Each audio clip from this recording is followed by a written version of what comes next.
Airships fill the sky like cities of endless wonder. A world of the future, Tartaria. Everyone in control of their own destiny, moving around the realm with ease and in luxury. From New York to London in a day, our maps were accurate. Hello, my name is Charles Formosa, and I'm going to explain the esoteric hidden meaning of this electric story, and the movies, and the symbolism, and what I believe is karma removal from the people that are responsible for invading the United States of America in the 15th century. This is my explanation of the hidden esoteric meaning of the Wizard of Oz. I hope you enjoy. Okay. Hello everyone, my name is Charles Ross. I am finally getting around to sharing my theories and research on the meaning and the esoteric karma removal that I believe brought about the writing of The Wizard of Oz and 14 other books on the land of Oz. Most people are not aware of the fact that The Wizard of Oz was actually one of 14 different books. And if we were to read all of them, we would understand the entire history of America, Kushata, Tameri, and Amaruka, the three main Native American empires, and their Moorish ancestry, the identity of the four great matriarchal empires that built the foundation for the Promised Land, the Old World. The Wizard of Oz is the big clue. It is a story hidden in allegory. Within this story, the history of America is hidden in plain sight. This is a religious, esoteric fable and one of the greatest stories ever written, and one of the most intelligent pieces of our matrix that no matter how long you study this, you are going to come up with things that no one else has. We have had people look into it, but I don't think anyone's come as close as I have, and I'm very confident that the first of the 14 Oz novellas that was also turned into a movie in 1939, and obviously many subsequent movies, a book by Frank L. Baum, is actually the hidden history of the United States of America and how it fell. We begin this incredible story with this barren country road. A girl who is scared and frightened. She is on the run from judgment. And I would like to explain my theory on who this girl, Dorothy, represents, and her dog, Toto, the teetotaler. Toto bit a woman, and he will be killed for that. He will be put to sleep, as it were, for that. But Dorothy does not want him to die, and she wants to escape this judgment.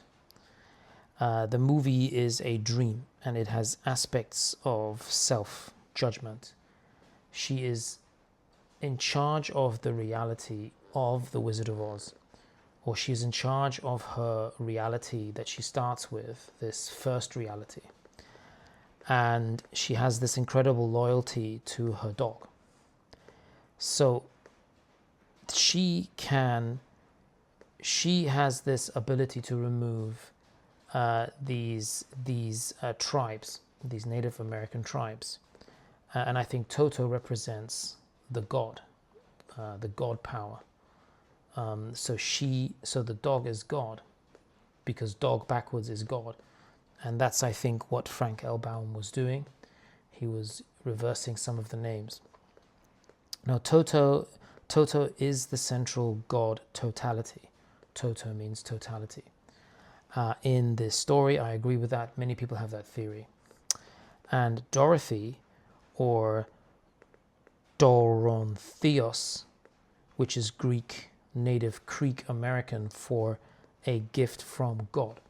So God creates Dorothy. Dorothy is, you could say, a replacement for a repopulation after a reset, if you like, the second or maybe the third mother, right? She is going to replace a queen. That is her job, that is her destiny. So she's running around trying to save her dog. The dog already knows what's going to happen because the dog is God. The dog knows the future and the past.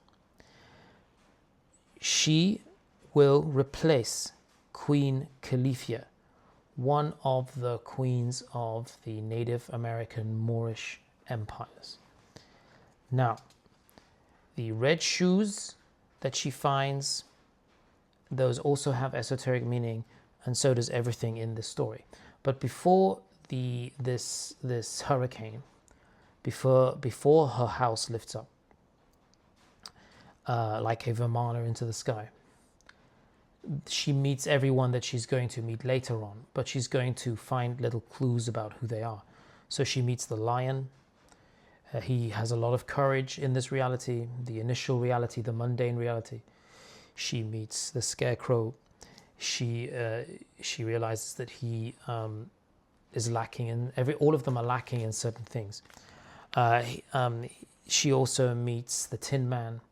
All of these people are characters. They're kind of like the lion is the opposite in this reality, and then once she leaves Kansas, then the lion becomes the complete opposite. He becomes a Moorish lion with no courage. So it's the idea of the Moorish Empire being kicked out of Al-Andalus, out of Spain. The parallels are unavoidable. You have to look at the parallels. The Moorish Empire, she represents the Moorish Empire. She's getting kicked out of Spain by Queen Isabella. Queen Isabella represents her mother, but none of the people in the movie are actually her parents. That's very interesting. Like, they're uncles and aunts. It's like she was adopted, like an orphan child. There is no perfection in this world. Perfection can be reached when she enters into the next world. And Toto is very important. He's the key to getting to that next world.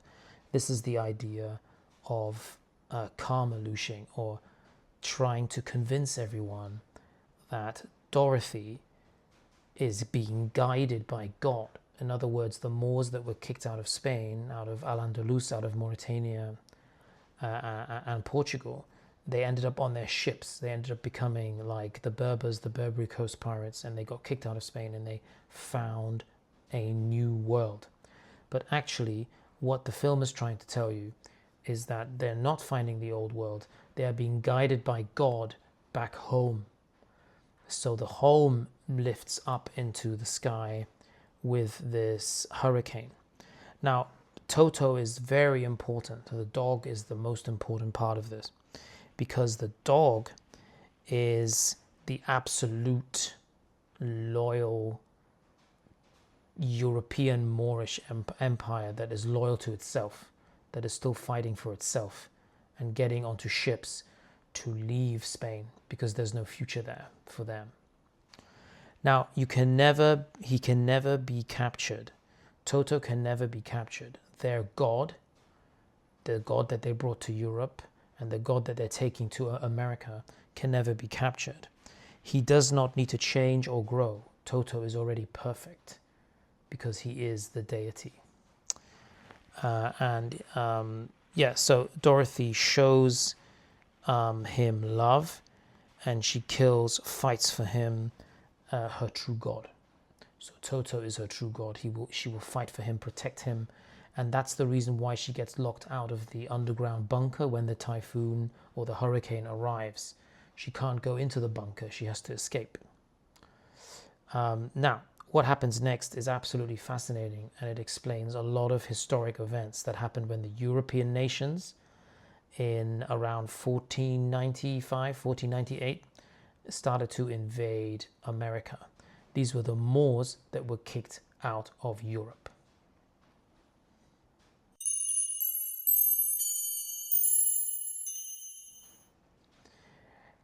At this time, it is important to realize that her parents are not her biological parents, which means she is supposed to return to another empire that is on the other side of this rainbow or this hurricane.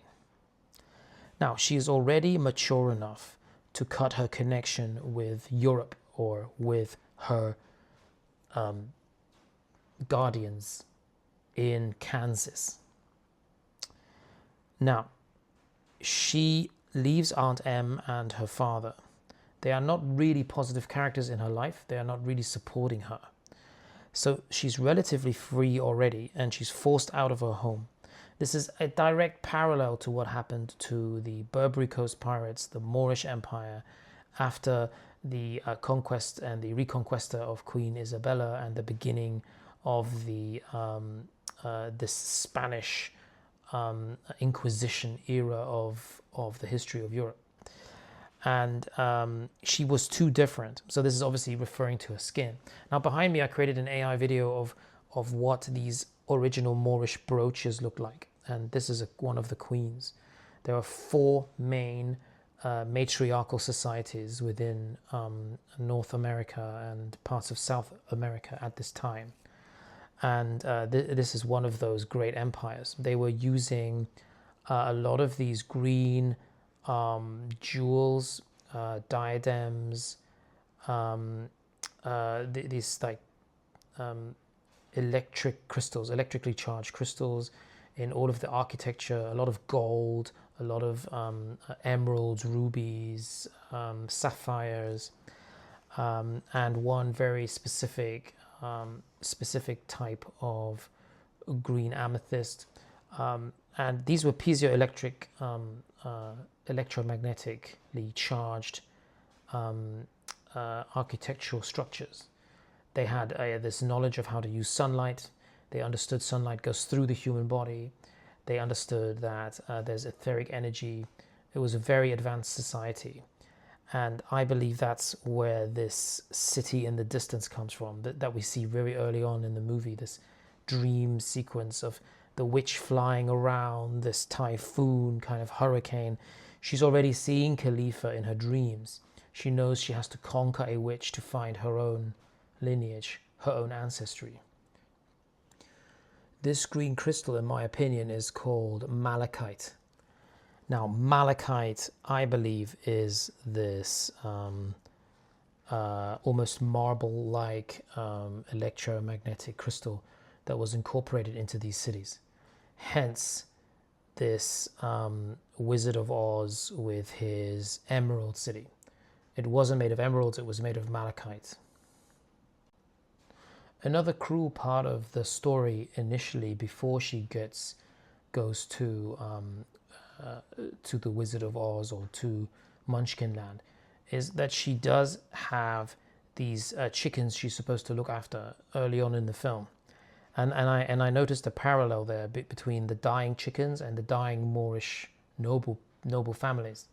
A lot of during the Reconquista, a lot of black nobility were beheaded, hunted, not allowed to reproduce. It was quite terrible for a while. And I think this is when the powerful noble lords, the noble black Moors that had been there for 800 years in Europe, were starting to realize that they cannot save each other. They have to go it alone and either try to become part of this new world, this new society in Europe, or leave. And I think she realizes, as a representative of one of the Moorish royal lineages, Dorothy realizes that she can't stay there.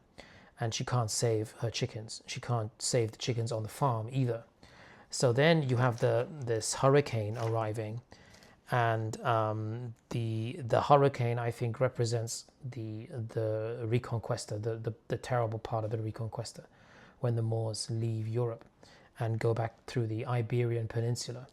And then she meets these three people who were also important people in her family, but now they are people that are missing important parts of their own empire, their own psyche. So you have the Scarecrow, the Tin Man, and the Cowardly Lion. And these are the most important part of the entire story. Now, the Cowardly Lion is the Moorish military. So the Moorish military is always represented with this lion. And they are finding their identity and heritage of the Moors.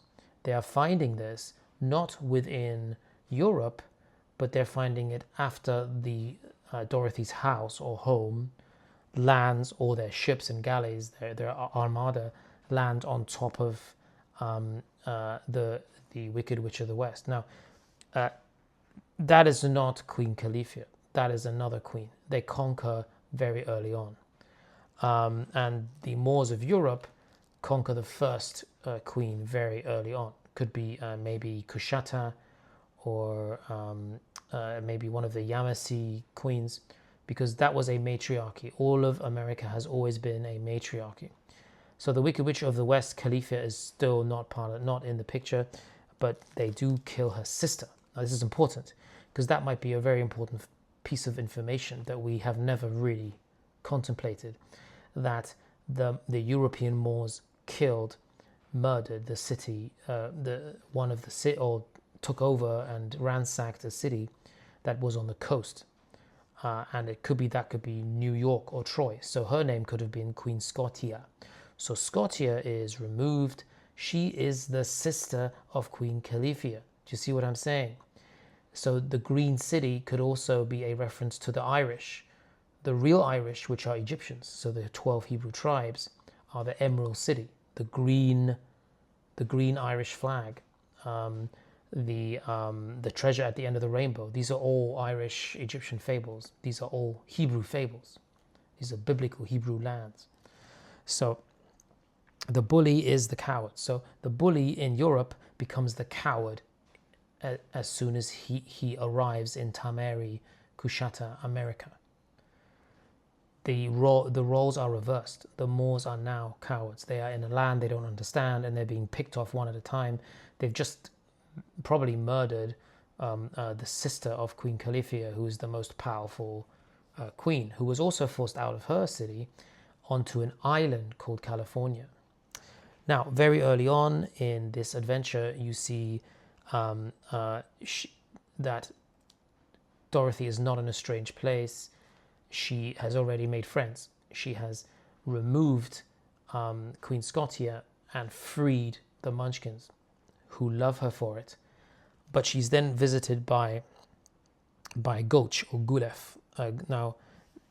She is another queen that becomes her friend, because she was also enemies of these Egyptian Moors that were already kind of taking over parts of this land, maybe hundreds of years before Dorothy and the Europeans arrive.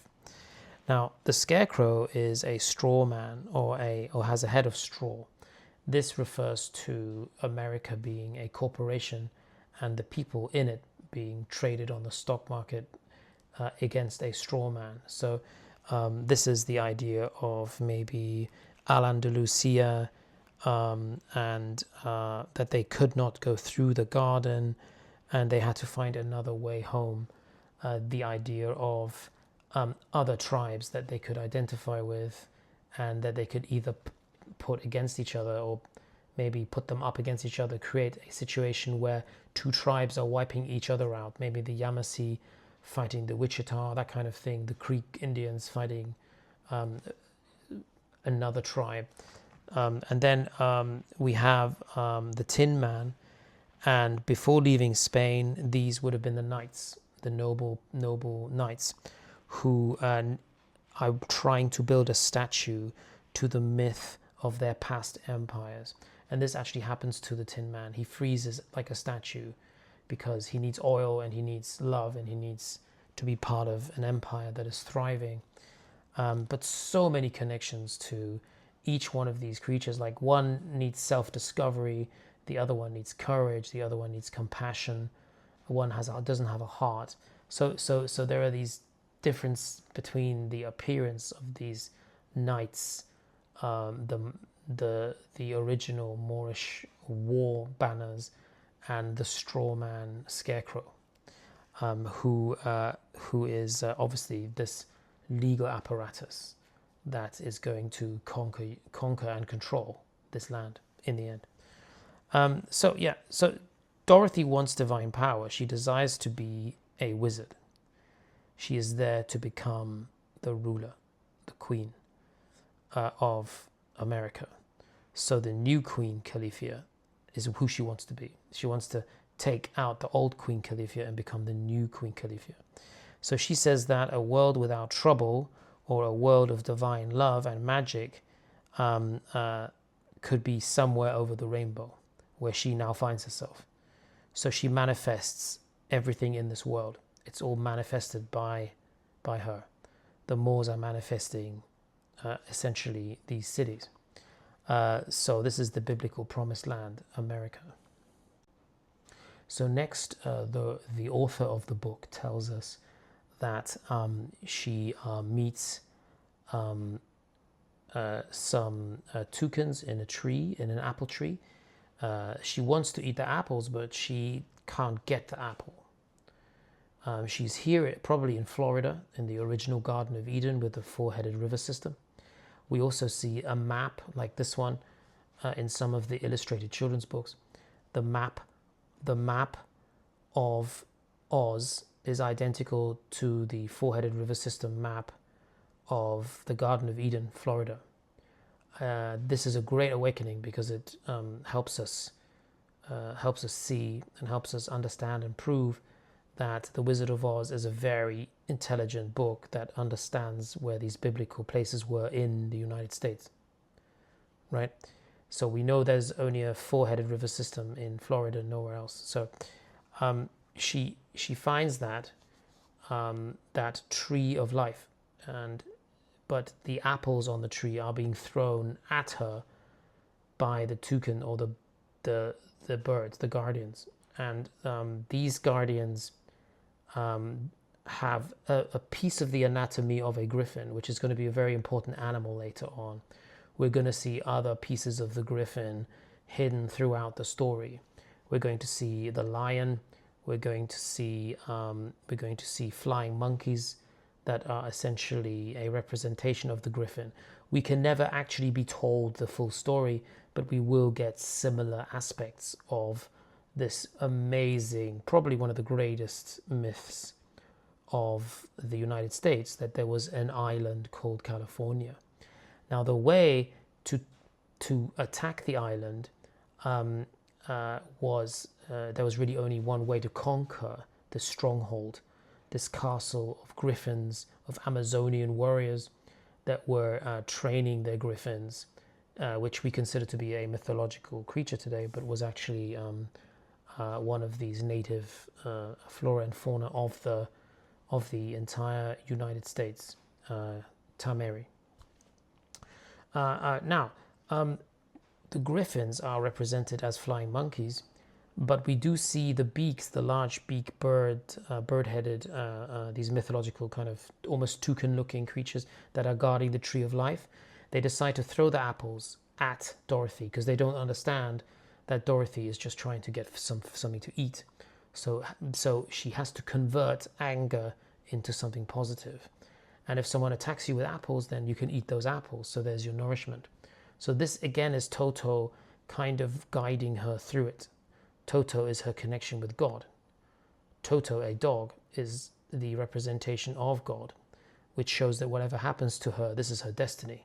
She's supposed to be here, no matter how terrible this hurricane was, no matter whether a witch with those red shoes that are very important, like symbolism, even in Vatican City. So you have another reference there to Vaticano. I think that's another one of those Moorish queens originally. So the message is dare to dream the highest possible dream, because if she continues to believe she will be the witch, continues to believe she will free the land from this evil witch, that she has nothing to fear, that following this these melted cities after a reset where the gold is basically melted into the bricks, this yellow brick road through a Munchkin city where everyone's tiny, just like Alice in Wonderland, which I believe is the exact same story, just through another complicated esoteric mind, without telling us the truth and fearing, the ramifications of telling the world the truth about the conquest of the United States, that there were people here, civilizations, the most sophisticated cities, like Emerald City, which we're going to find out later what Emerald City actually was, that the most sophisticated cities on Earth were in America, that this was the old world, not the new world. So she has to project negativity and positivity. Everything she sees and everyone she meets are people from her memory, from the Moorish Empire in Europe. They suddenly realize that this is where they came from. This was their home. They were kicked out of Europe. Obviously, 700 years of living in Europe, you're going to become part of the genetics of the country. There's no way you're not. That's your home. But someone obviously realized that was not really their home, and then they realize this is where they came from. So Dorothy is in effect going home, and she's meeting everyone from her past life in Kansas. Every character that she meets, from the Wizard of Oz to the Tin Man and the Lion and even the witches, these are all people that try to kill her dog, try to destroy her religion, try to destroy her culture, try to behead her, or behead her dog or destroy her dog. So it's not that easy, because this is Tartarus. She's supposed to be in hell. This is supposed to be hell. This is supposed to be Tartarus, and the greatest place is actually the worst place. So Tartarus is actually America. It's the greatest place. It's not the worst place. But initially it does seem like the worst place. So can she create the Garden of Eden? Can she create this amazing land? Well, why project Tartaria or Tartarus if you could have Oz?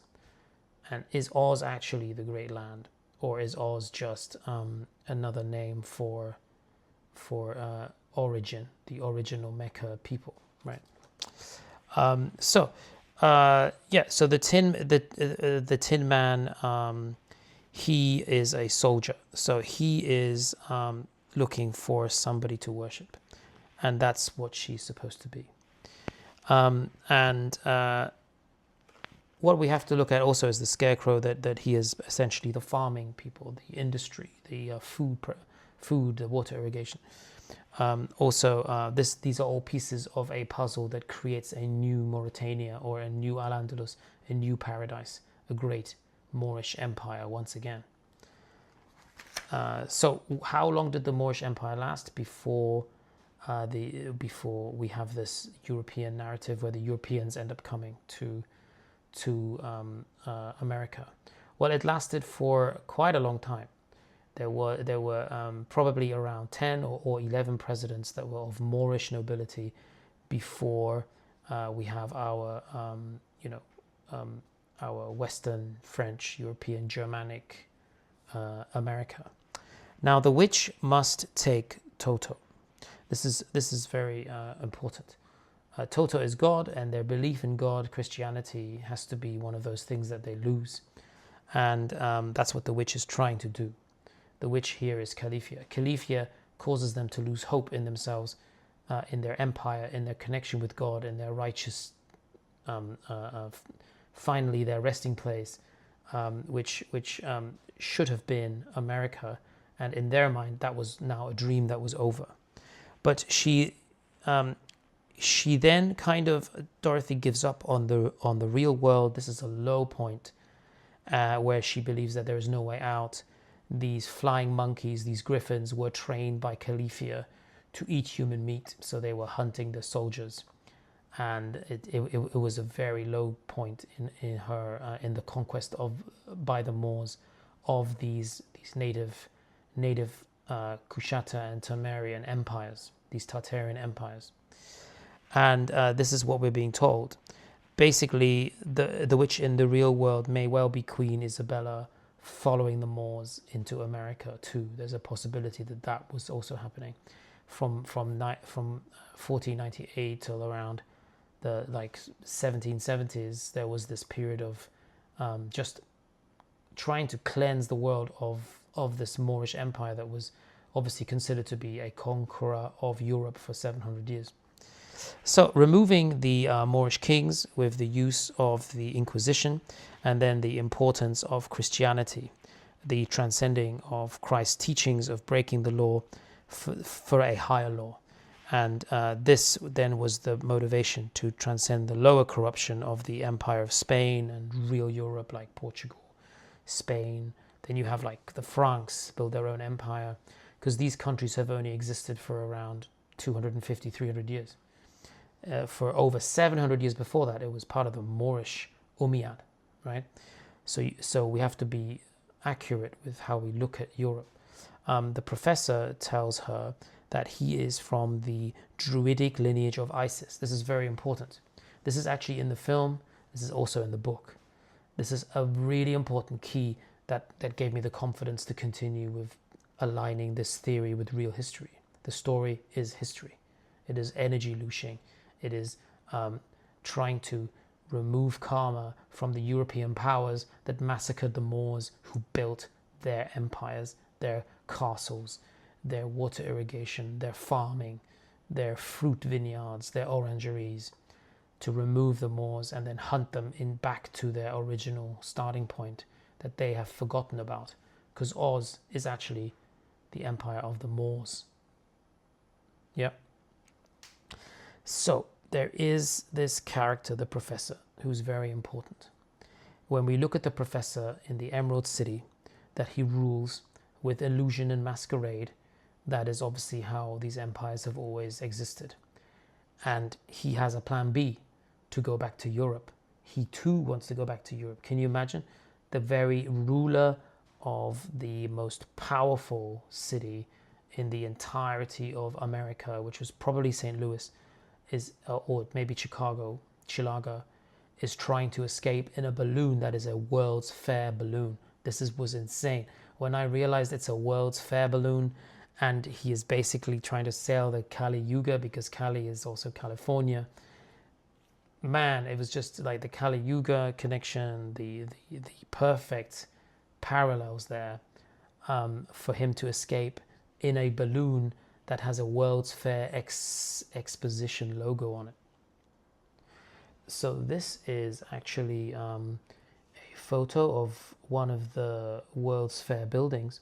You can see here the balloon, and you can see here these amazing castles and palaces that were originally part of the European Moorish Empire and were then sold under the lie of being temporary buildings built for a fair that didn't have much transportation, had no way of making its money back, and had multiple floors stacked on top of it. So obviously this was all a lie, designed to help people accept the destruction of their own Moorish palaces and those previous empire kings and noblemen and their amazing cities of esoteric knowledge, when they had thousands of incandescent bulbs before the incandescent bulb was supposedly even on the market or manufactured to a large scale, when they already had all kinds of magnetic levitation trains, when you had basically water irrigation and fountains before anyone even knew how to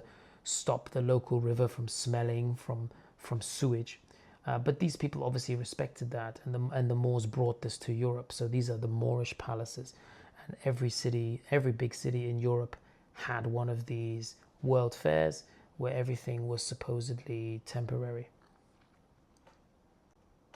Think of Queen Kalifa as the original Wizard of Oz, or the original Wicked Witch of the West, and then her being forced out by the Moorish Empire out of her city, maybe even losing a large percentage of her army, then taking the griffins to the island of California, which was really easy to defend because it was surrounded by water.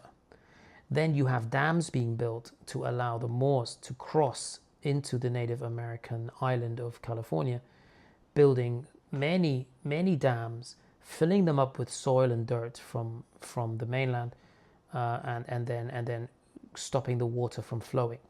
Now the opposite has to happen within the Karma-Lushing Wizard of Oz story, right?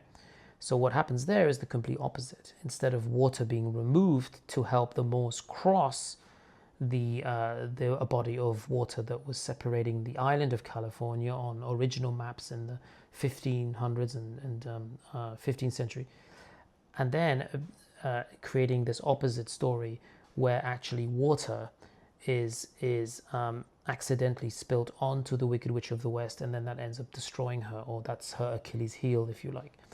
And all of these monkeys, these flying monkeys or griffins, then end up also obviously being hunted down and murdered and killed. So no more griffins in California, no more Queen Kalifa, and all of her Amazonian-style warriors are all hunted down. And then Dorothy can replace her too.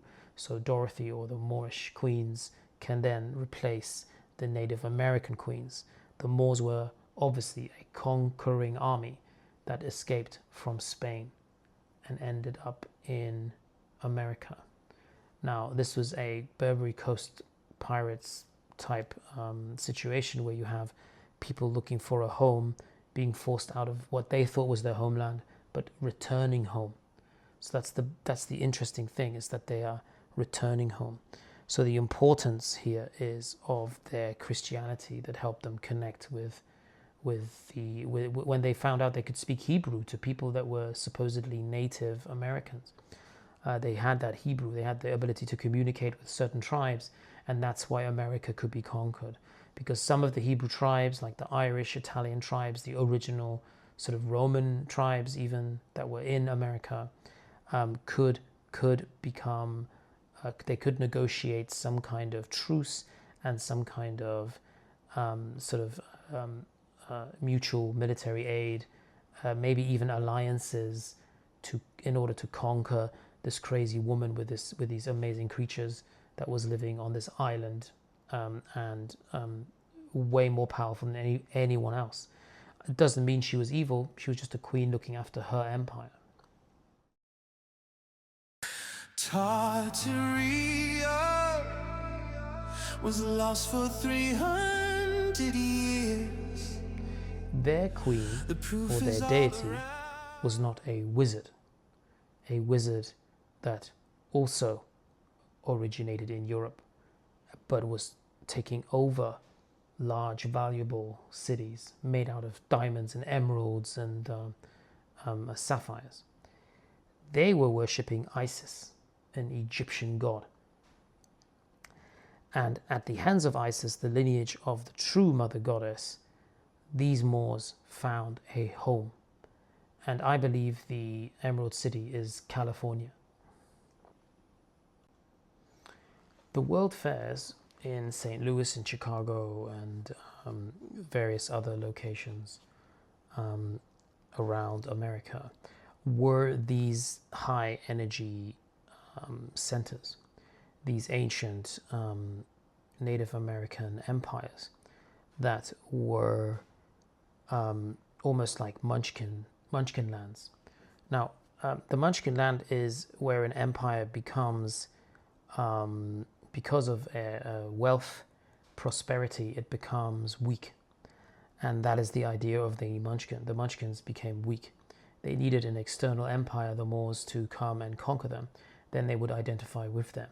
But they were not Moors. The Native Americans, you could call them Moors, Yamasee Indians, Wichita.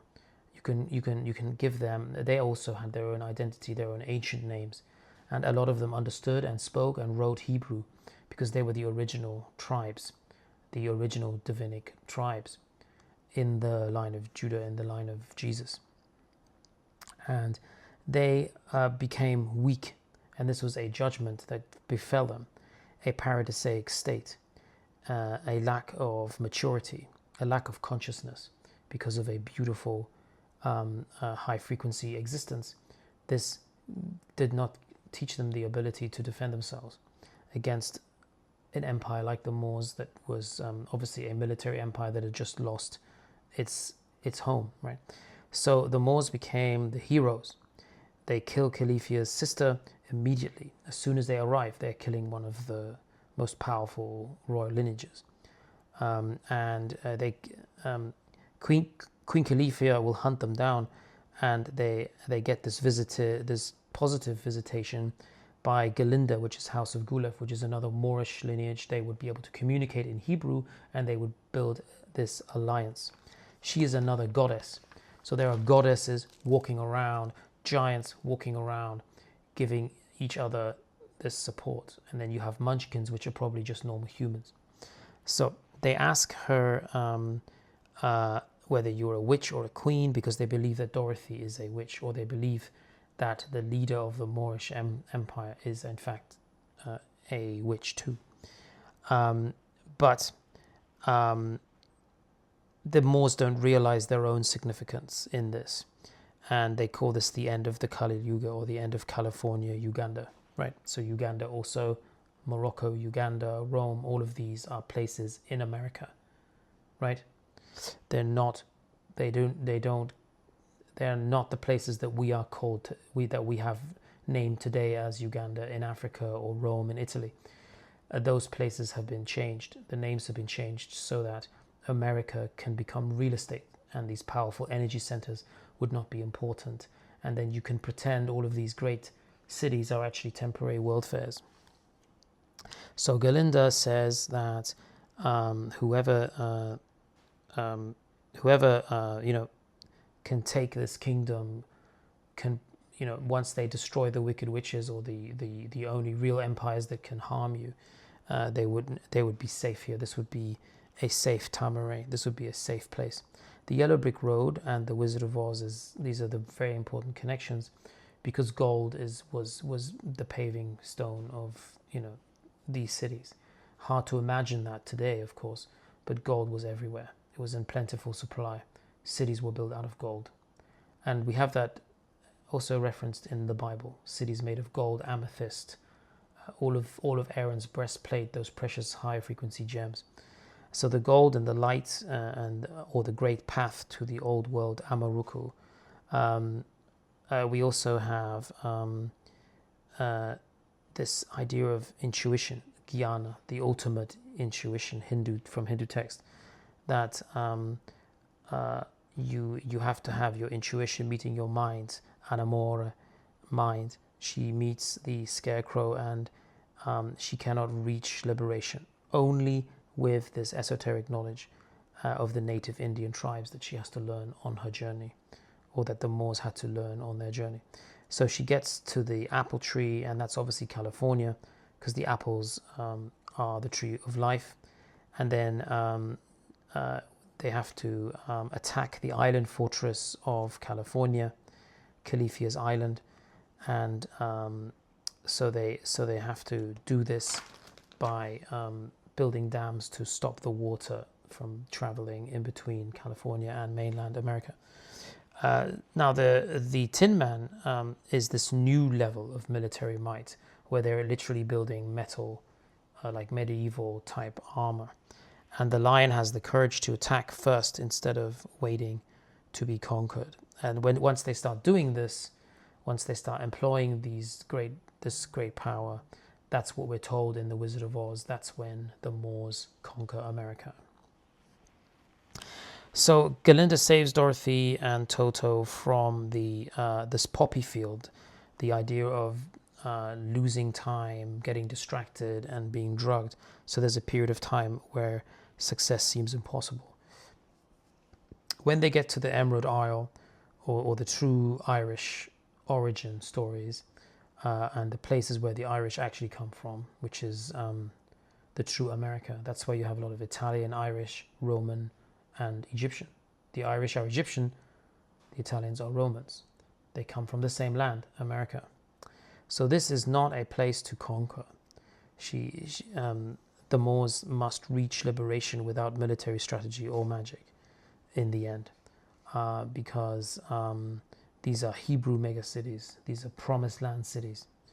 and biblical cities, and they have to surrender to the empire of the Irish Hebrew, Native American Hebrews, the Moors, not Moors, the Moors.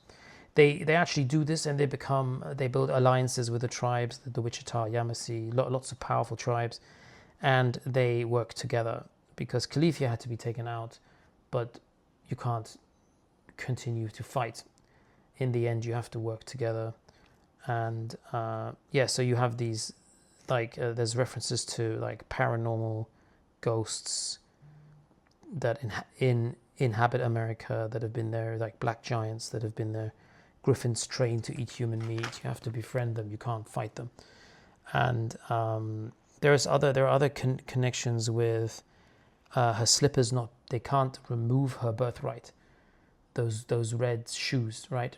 Because there's an electric shock that comes as soon as the witch Kalifa tries to take those, the Wicked Witch of the West. And I think that is the electromagnetic knowledge that the Moors brought from Europe, from their great electromagnetic cities with their spires and their anodes and cathodes and ether harvesting. They brought those to America, and they knew how to operate that stuff. So that's what made it impossible for them to lose their power. So once again, we are turning bad karma into good. So holy water is spilt on the witch, and the water baptizes Kalifa, or the Wicked Witch of the West. And these are the dams that are flooded, as I've said earlier, so that they could conquer the island of California. And this is this defensive advancement that they had to learn. So the wizard or the other tribes don't really help. The Wizard of Oz fails them. He doesn't really do anything in the story, even though he is.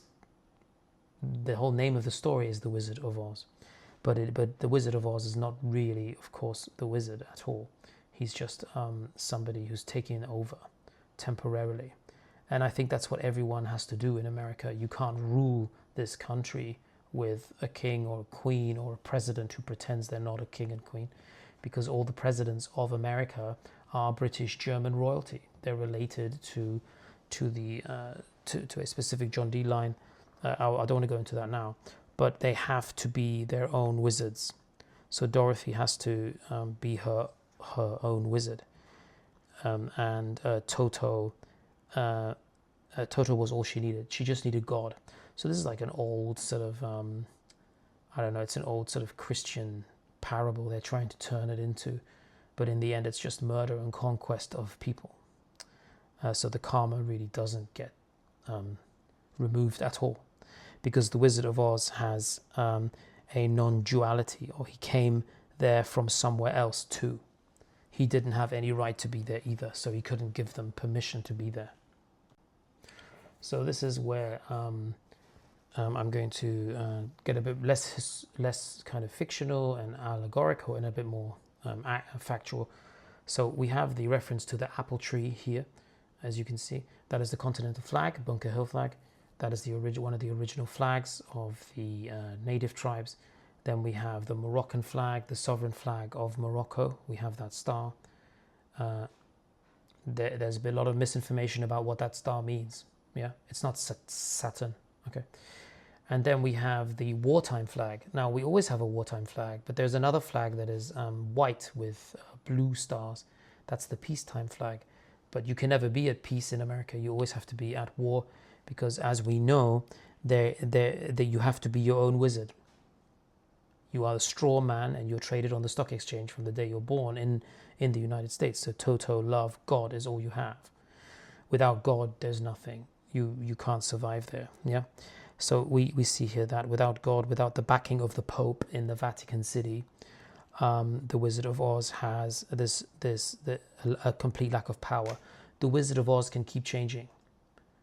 You can keep having a new king and a new prince and a new wizard and a new person to rule the Emerald Cities, the Emerald Isles, but you cannot feel inferior or superior to anyone else. You're all equal. That is the one trick. That is the magic of this entire Wizard of Oz story.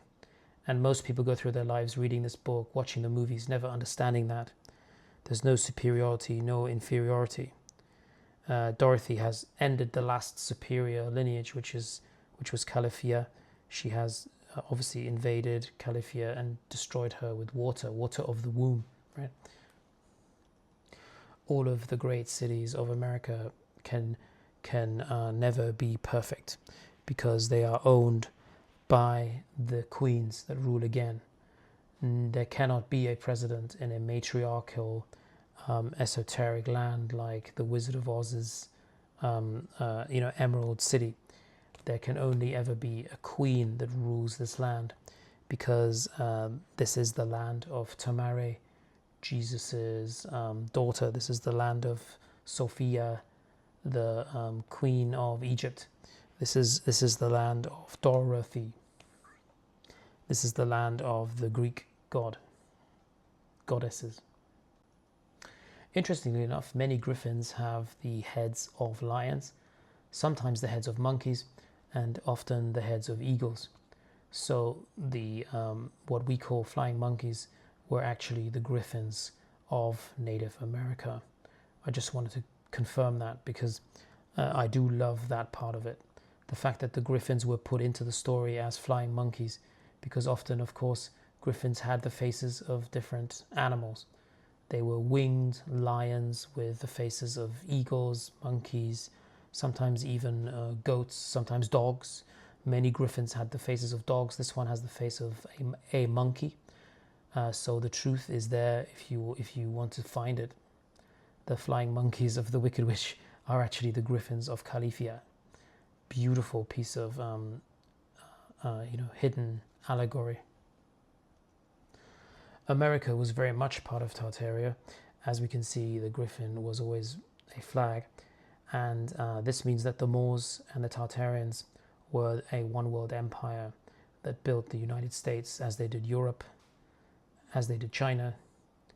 And this is very important. So finally, I would like to just remind everybody that as long as Toto, the god, which reversed is the dog, so God is dog, the dog is the god, Toto, the teetotaler, is the totalitarian or the total life energy, the etheric energy of this realm. As you can see, Wizard of Oz may leave, he may be conquered, and there may be multiple Wizard of Oz's constantly changing their position, but they are royal lineages of the Moors. Just because they have a lighter skin doesn't mean they're not part of the Moorish lineage. Only the Moors can ever rule America, and they all have to be women. And here we can see Omaha. Omaha. This is the fair, the World's Fair in Omaha. Now, I didn't know that there was one there, but apparently Omaha is on the balloon. Now, the Wizard of Oz, in the story of Dorothy and the Wizard of Oz and Toto, that Wizard of Oz says he's going back to Omaha, but I don't think he is going back to Omaha. I think he is in Omaha, and they pretended that the ancient cities of the Moors. That's what they're telling us in the story. Can you see what I mean? They're telling us that this was a fair, F-A-I-R, fair. So Omaha Fair was a world's fair, and that was the Emerald City made out of these ancient crystals, these high frequency crystals, and that's where the Irish come from. The Irish people come from the ancient American Hebrew biblical cities in America that were turned into world's fairs. They weren't brought here from Ireland because of a famine. They come from the Emerald Cities. They come from these piezoelectric ancient giant cities that we could never build ourselves, these angelic cities. So Toto, the dog, is the only unifying factor. And now you know the truth about the Irish people, not the colonies they escaped to in Europe, but the true origin of the Irish people, the great Moorish emerald cities of the United States, Omaha Fair. There were many other fairs, by the way, with incredible structures just like this. But they were all removed, all destroyed, so that we wouldn't get back to the truth of the 12 tribes, because there's always an attack on the 12 tribes of Israel, on your connection with God. So the Native American Moor has the avatar of eternal home within. Your home is America. This is where you came from. You were not brought over on ships. the Irish, the Italian Roman. These are the original people. Charles Formosa. Thank you for watching. I'm sure I'll have more on this soon. Behold, our promised land of great wealth. A land of prosperity and power. Let its light guide our reign. We follow our king.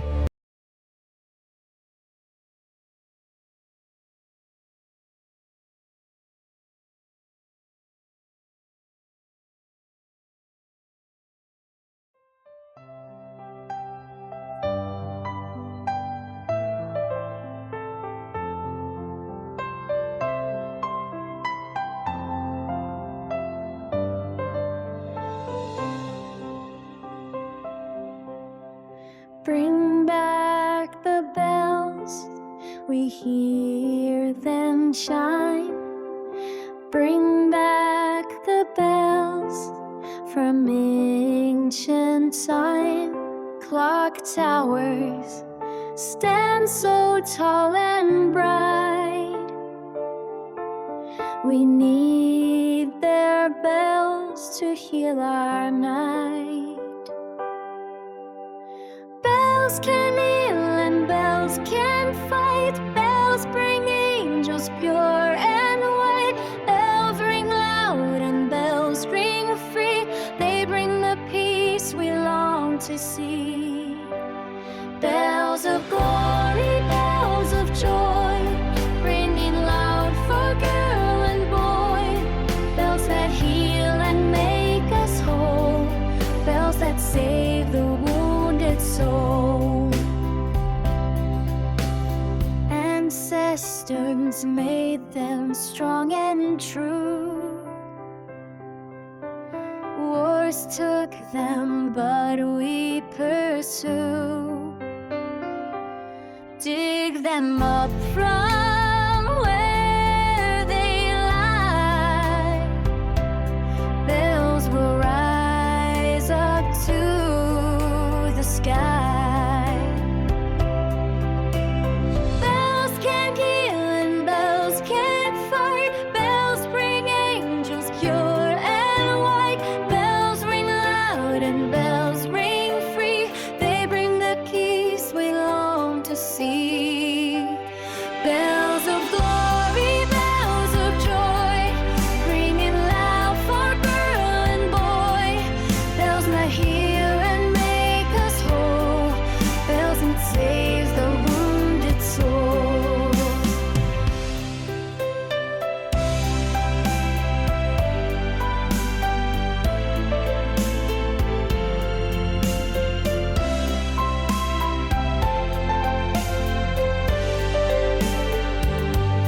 Bells of glory, bells of joy, bringing loud for girl and boy.